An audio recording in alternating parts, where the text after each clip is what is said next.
Is Wulong the next big thing in the Souls genre? Why are there reviews hammering the game? Here is my honest review as part of escaping to the world of video game series. The game opens up with a very solid character creation menu and options. You can adjust and change almost anything to a wide variety of sliders and details. Like any other solid RPG game out there, your character will surely look unique in its own world and against other players that you will see on YouTube and on the internet. Having a good amount of options and details to change is always a welcomed aspect in every game. As soon as you are thrown in the world of Wulong, you will be charmed and stunned on how beautiful the game looks. From the world details like trees, grass and mountains to facial and armor details. Not mentioning of course how goddamn beautiful the combat animation are. Especially after you reach the first boss arena and anything beyond that. Everything looks so crisp and captivating with a massive amount of details put everywhere. I would never shut up and I will keep going on and on and on how beautiful the game looks and how enchanting and lush and pristine everything is. I always was and will be a sucker for a great looking, well-made open world in any game. With all that magnificence of course, comes a really bad port of the game. Because hey, somehow it's the norm now to release unoptimized games. Now in all honesty, the game ran in an okay state on my 3070 Ti and 5800 X3D. I was averaging almost 80 to 100 FPS on best quality, of course that's on 2K resolution. While it does run fine on my rig, people on Steam seems to be having difficulties with that, with the game having mixed reviews and only recently being mostly negative. If you have anything similar to my rig, you should be fine, and I would advise you to get the game if the optimization was what's stopping you. But if you have somewhat weaker system, I would suggest to give the game a bit more time to have it baked and stabilized. And on a different note, I release a quality video of games reviews on a steady basis, along with games in news on the shape of shorts.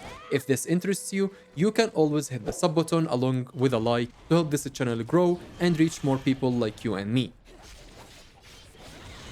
Can we, for the love of God, get into the combat section of the video?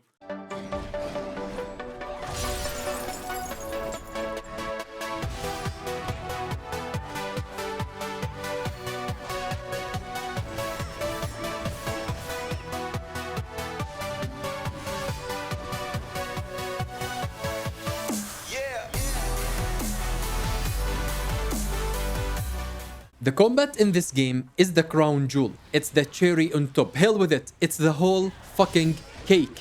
Like honestly, this is where the devs clearly have put most of their efforts. With banging sound effects, dope visual effects and movement, and satisfying, challenging, neat combat, you will get hooked instantly in the game.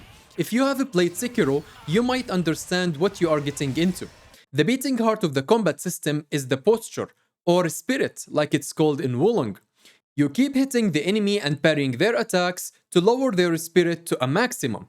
When it reaches that limit, the enemy gets stunned. And yes, you heard me saying lowering their spirit to a maximum, because in Wulong, you don't have a normal posture. Your posture can either go in the positive area or it can go in the negative area. I will talk about that just in a little bit. Now, when the enemy reaches that limit, the maximum negative posture or spirit, the enemy gets stunned. Then you are able to land a devastating attack, which does a massive damage to the enemy. Again, like I said, if you played Sekiro, you know how this will work. Only this time, like I said, you can gain positive posture in your advantage, or you will have a negative posture in your disadvantage. Now, how does all that work? Well, anything you do, from dodging to casting spells to missing your swings on the enemy, or even take hits, will consume your posture, which will make it go in the negative area. The only way to have it recovered or go in the positive spirit or posture area is by parrying the enemy's attack or landing hits on the enemy.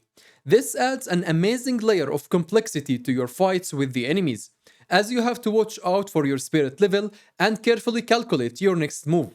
You are also armed with a massive amount of weapons and gear. Each weapon's type plays differently and feels very unique with its own movesets and martial arts. The gear also is varied both in stats and in the looks. Each piece of armor has a set of stats depending on which wizard you choose to put your points into.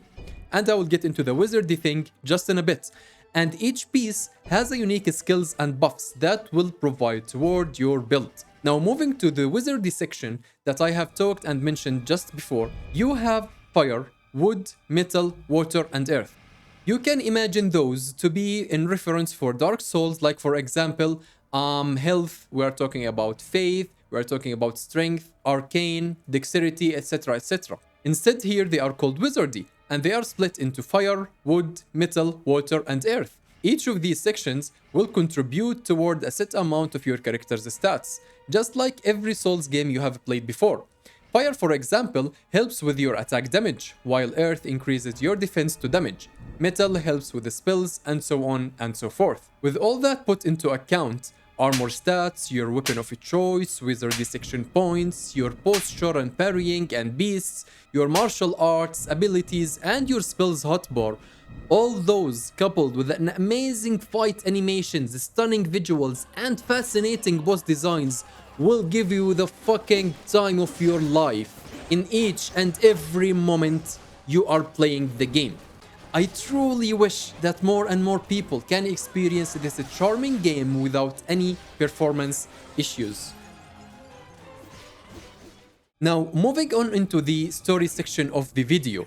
Well, I have no idea what the story is about. Welcome to any Souls game genre. I tried to understand the story at the beginning, but I'm not familiar with the Chinese language, so the names can get quite confusing. Unlike Japanese, for example, where I watch anime or something like that, your ear is kind of familiarized with the names and the language and stuff like that, but not in Chinese. And the info honestly lost me from the start. But thumbs up, I always salute every Souls game story, and I am sure the lore folks will enjoy this because every character looks serious. So I guess that the story is deep. Well, this is it for the story section. Overall, the game is truly well made. The world is breathtaking and the combat is amazing. The visuals, the soundtracks, the world details, they are all baked with so much love and care. Except of course for the performance and the optimization. The game should have been delayed a month or two, in my honest opinion, for it to be baked more and be more stabilized and have a better performance. But in the end, it ran just fine on my rig for me to enjoy the game to its fullest and to finish it. So, if you have anything near my specs, take me as a reference. Anything like 3060, 3060 Ti, 3070, and a decent CPU should run the game for you even on lower settings. Also, you can try it for basically free on the Xbox Game Pass and see if it runs fine on your machine. And from there, you can decide whether you would like to buy the game or not. And thanks guys for sticking with me to the end. I hope that you enjoyed the video. Don't forget to hit the sub button, as this helps the channel to grow and helps this video reach more and more players like you and me. And don't forget to join my Discord server to keep being updated on gaming news and my videos releases. Have a lovely day, enjoy the game, and see you in the next one.